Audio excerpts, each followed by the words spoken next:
So what's up mga ka-vlogs? So welcome back to my YouTube channel at sa Facebook account ko mga ka-vlogs, no? So yung kain natin na yun is, yung ulam natin is munggo.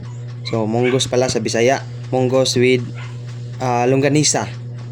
Longganisa yan po. Yung ganisa yung ulam natin dito ngayon, no? Yung kinakainan ko is hindi yan plato po mga ka-vlogs, ha. Isa yung rice cooker na multifunction po siya. So yan, salamat Shopee, galing po siya sa Shopee. Hindi pala, sa TikTok pala, no? So yan po yung kain ko, budget meal naman ulit kasi kailangan natin na mag-budget kasi may gastusan tayo sa umaabot mga ka-vlogs, no? Yan po.